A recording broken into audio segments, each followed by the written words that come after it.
Salam dostlar. İngilis dilini birlikte öğreneceğimiz süper bir maceraya hoş gelmişsiniz. Bugün biz iki çok vacip, hatta diyerdim ki sehirli sözü keşfedeceğiz. Sonra da birlikte oyun oynayıp biliklerimizi yoxlayacağıq. Hazırsınız? Elə isə gəlin başlayaq.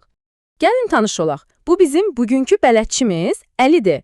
Görəsən bizə nə demək istəyir? Qulaq asaq. Deyir ki, salam, mənim adım Əlidir.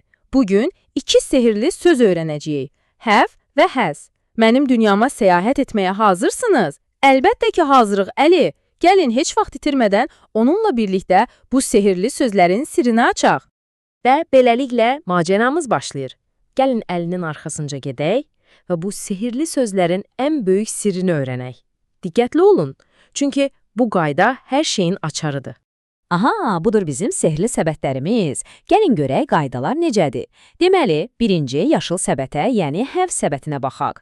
Bu səbətin içində I, you, we və they var. Yəni, mən, sən, biz və onlar haqqında danışanda həmişə have istifadə edirik. İndi isə keçək mavi səbətə, has səbətinə. Burada kimlər var?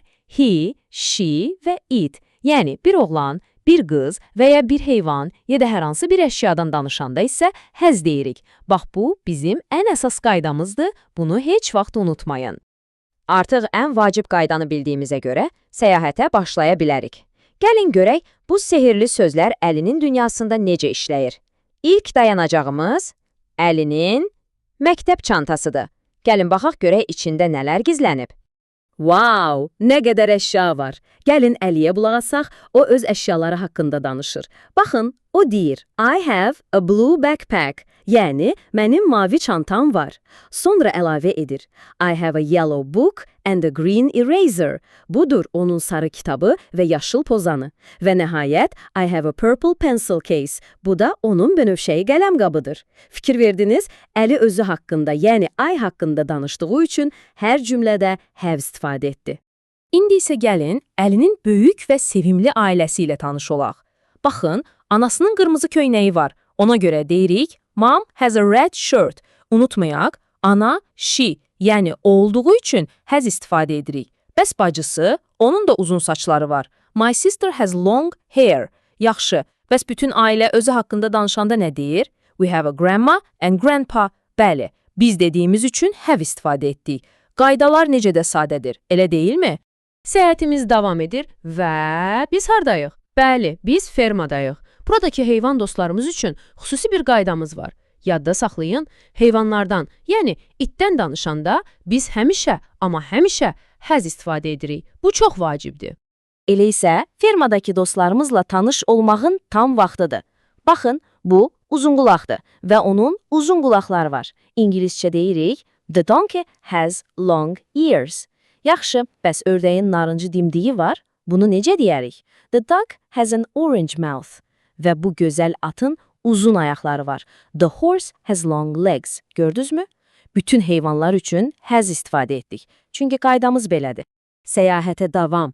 Fermada bizi daha çox dostumuz gözləyir. Baxın, bu bir inəkdir. Onun böyük başı və böyük burnu var. The cow has a big head and big nose. Bəs bu rəngarəng qırmızı lələkli xoruz? The rooster has red feathers. Və bu sevimli keçi? The goat has small teeth. Gördüyünüz kimi qaydamız heç vaxt dəyişmir. Heyvanlar üçün hər zaman has. Gəlin sürətli şəkildə öyrəndiklərimizi təkrarlayaq.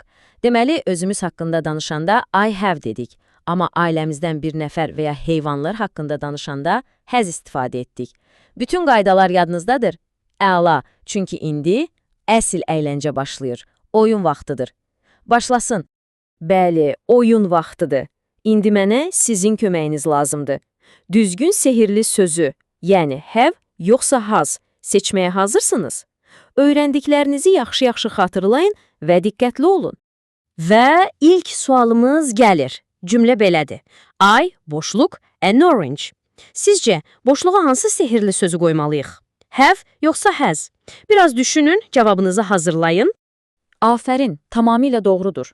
Əlbəttə ki, I have an orange. Düzgün cavab have-dir. Çünki qaydamız necə idi? Biz özümüz haqqında danışanda hər zaman I have deyirik. Möhtəşəm bir başlanğıc oldu. İkinci suala keçirik. Cümləmiz belədir. The cow boşluq a big head. Yaxşı, bəs buradakı boşluğa have yoxsa has gəlməlidir? Fermadakı dostlarımızla bağlı qaydanı xatırlayın. Əla, yenə də doğru tapdınız. Düzgün cavab əlbəttə ki, the cow has a big head. Çünki bir heyvandan danışanda qaydamıza görə hər zaman has istifadə edirik. Siz bu işi artıq mükəmməl bacarırsınız. Beləliklə, siz bu sehri öyrəndiniz. Oyunu uğurla tamamladığınız için hamınızı təbrik edirəm. Bu möhtəşəm iş için alqışlar sizin üçündür. Sən qazandın. Təbriklər. Sən have və has sehli sözlərini mükəmməl öyrəndin.